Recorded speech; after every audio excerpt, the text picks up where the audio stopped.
بسم الله الرحمن الرحيم. الحمد لله والصلاة والسلام على رسول الله وعلى آله وصحبه ومن والاه. I was asked yesterday by a dear friend to my heart.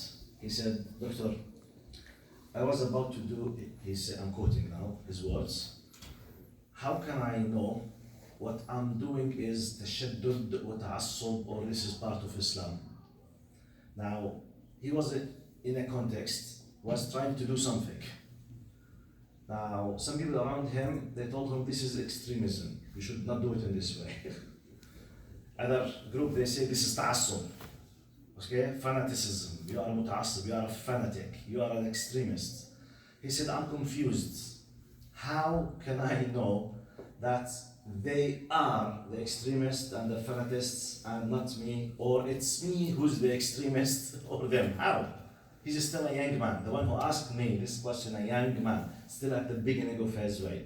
My answer was just in one simple word. I want to repeat it and to highlight in a few minutes just some kind, so that may Allah subhanahu wa ta'ala help me to be of some help to my respected brothers and sisters.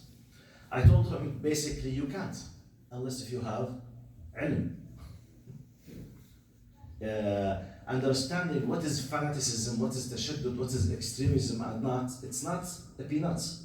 It's not a piece of cake. You go to the supermarket, you buy it, you eat it, you have the ability to distinguish what is fanaticism and what is not. It's not something just you sit and someone look at you and speaks with you for 10 minutes, 15 minutes and that's it, khalas. The problem is finished and you go outside, you have an amazing measurement and you can decide what is no. It's an ongoing process of ilm. Up to the moment that we go to the grave. It's endless. It's a process of ilm. That's why Allah subhanahu wa ta'ala, we can conclude as of the hikmah, Allah subhanahu wa ta'ala, the first word was revealed in the Quran is what? Iqra. By the way, the message behind the fact that Allah decided to let the first word, the connection between Allah and the final message to be Iqra, is not something easy. It's Iqra, it's not usjud.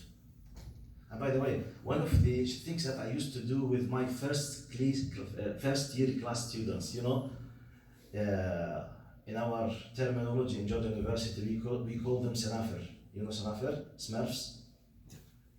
Yes, this is the terminology we call, because they are still young, small, afraid, everything, so sometimes psychologically I do some kind of joke with them so that I want to fix something in their hearts, because still new and they are looking to the professors like they know everything, so I made this kind of psychological joke with them. So imagine about 120 students, all of them first year, first class, first semester, so still all of them, you are afraid. I said, okay, I want to test your knowledge.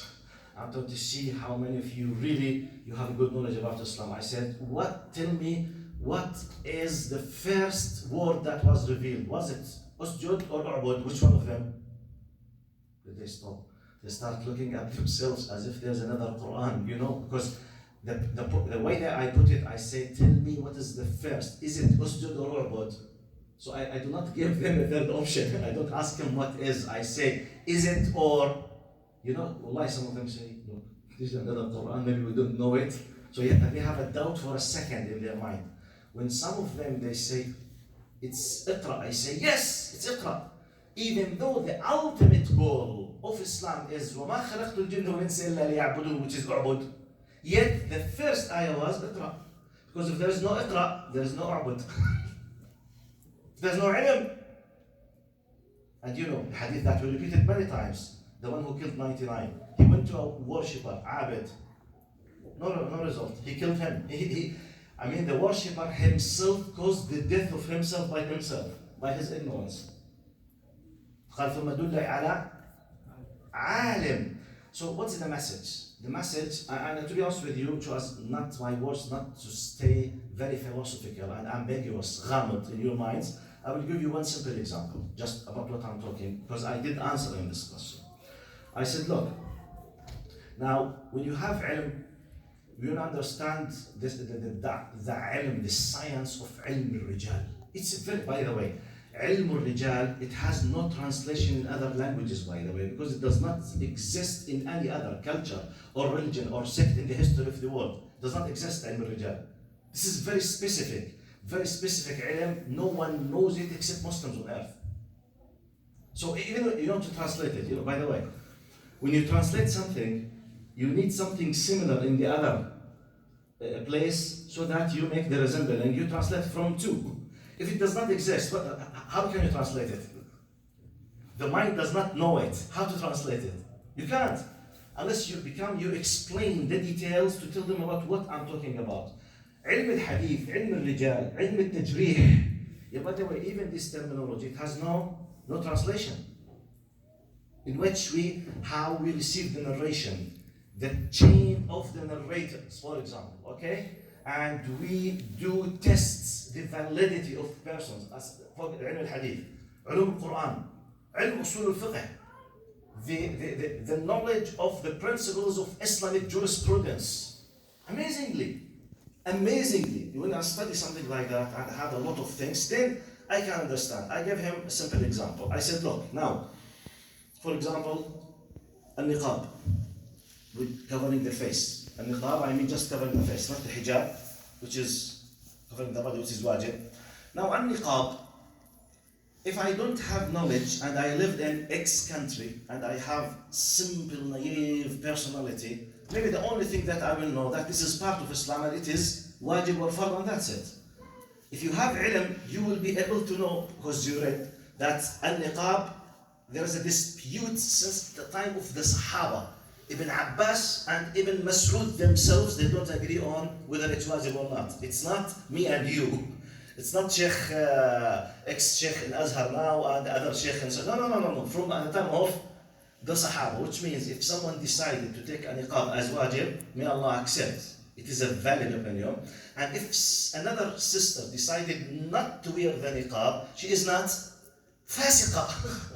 She is not outside of the fold of Islam. It's part of Islam and it's acceptable and it is valid. And this is the opinion of some Sahaba. Now, to know this, you need access to the knowledge to understand who said it, where, what does it mean, what is the rules that if you want to understand this, depending on what, when I can decide, how can I have these things? I need to study.